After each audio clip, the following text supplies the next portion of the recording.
Bonjour à tous et bienvenue sur la chaîne Sans Alcool, 3 ans pour récupérer son permis.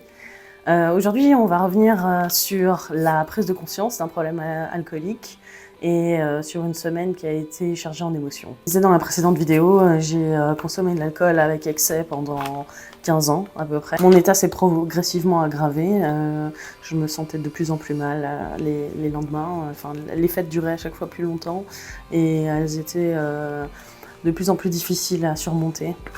À la fin, j'ai fini par faire des crises d'angoisse qui m'ont conduite aux urgences à plusieurs reprises.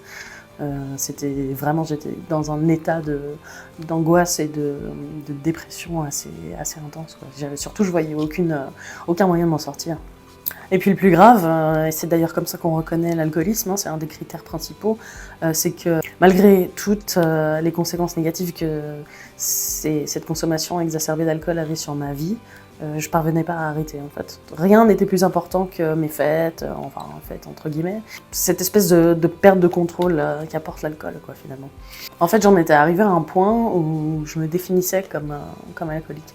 Ça me faisait peur d'être quelqu'un d'autre parce que si j'étais plus alcoolique, si j'avais plus de problèmes, je ne savais plus qui j'étais en fait. Comme tous les changements, hein, qu'ils soient positifs ou négatifs, font surtout peur.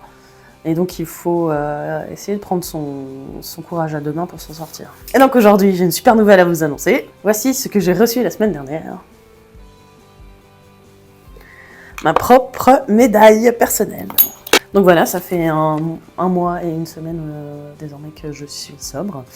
Et ça fait longtemps que j'avais pas passé ce délai et je dois dire que j'en suis assez fière. Cette semaine a été compliquée, hein, je vais pas vous le cacher. J'ai fait déjà plusieurs vidéos à ce sujet. J'ai eu beaucoup d'envie de boire, j'ai eu beaucoup de gros down de morale, beaucoup de remise en question de pourquoi je fais ça. Et puis j'arrive pas à perdre du poids, ça va pas assez vite, donc pourquoi continuer, à quoi bon, etc. Et à chaque fois que j'ai eu envie de boire, à chaque fois que j'ai eu envie de sortir pour m'acheter de la vodka ou que j'ai voulu appeler mon dealer, j'ai pris mon téléphone et à la place j'ai fait une vidéo. Et ça marche. Grâce à cette chaîne, grâce à ces vidéos, grâce aux gens qui me suivent, à tous les commentaires positifs que j'ai pu recevoir, j'ai réussi à surmonter ces cravings. Et j'en viens même à me demander si j'aurais pas trouvé finalement ma solution contre l'alcoolisme en fait. Alors bien sûr, c'est une démarche qui ne conviendra pas à tout le monde, hein. C'est tout le contraire des alcooliques anonymes finalement, puisque je renie complètement l'anonymat. Mais j'ai l'impression qu'en fait, c'est en assumant mes responsabilités et en assumant le fait qu'il n'y a pas besoin d'avoir honte de cette maladie. Je vois pas pourquoi je me cacherais, je vois pas pourquoi j'en aurais honte, je vois pas pourquoi je n'oserais pas en parler. Et le fait d'assumer tout ça, ça me donne énormément de force en fait.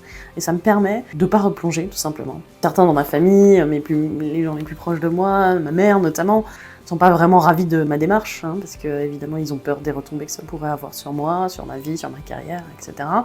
Mais à ce stade, moi je m'en fous. Je veux dire, si ça marche, si ça m'apporte du positif, c'est tout ce qui compte. Je tiens à faire de mon rétablissement la priorité principale de ma vie, et si faire des vidéos ça m'empêche de boire, alors je continuerai. Je vais en profiter pour remercier les centaines de personnes qui m'ont envoyé des messages de soutien. Vous vous rendez pas compte à quel point c'est utile, c'est précieux et surtout ça m'aide vraiment à tenir le cap. Ma mère me dit souvent que je devrais pas compter sur les autres pour m'en sortir. Je pense que c'est pas faux, mais à mon sens les réseaux sociaux servent aussi à ça. Pourquoi ne pas exploiter le côté le plus positif des réseaux sociaux qui consiste vraiment à permettre aux gens qui se battent pour la même chose, qui ont le même combat, qui ont les mêmes problèmes, à se communier ensemble en fait dans la bienveillance et le soutien réciproque. Je pense que c'est le meilleur moyen d'utiliser les réseaux sociaux. D'ailleurs, je pense que si on faisait une espèce de MeToo alcool, je rejoindrais en fait toutes les personnes qui ont été concernées par cette maladie indirectement ou directement, parce qu'il y a énormément de gens, de familles, de proches d'alcooliques ou de malades de l'alcoolisme qui souffrent aussi. On aurait peut-être alors une idée de l'impact que cette drogue légale a sur la vie et la société en général. Donc pour moi, je crois que d'avoir trouvé mon remède à l'alcoolisme, pour moi c'est faire ces vidéos. Vous êtes plusieurs centaines à m'avoir écrit depuis une semaine, à vraiment être là, présent, répondre présent quand j'exprime mon désespoir. Vous êtes extrêmement nombreux aussi à avoir manifesté le fait que vous aussi vous étiez dans la même situation, que vous aussi, que j'étais pas seule. Pour ça, je vous en suis extrêmement reconnaissante. Alors merci encore à tous et à bientôt.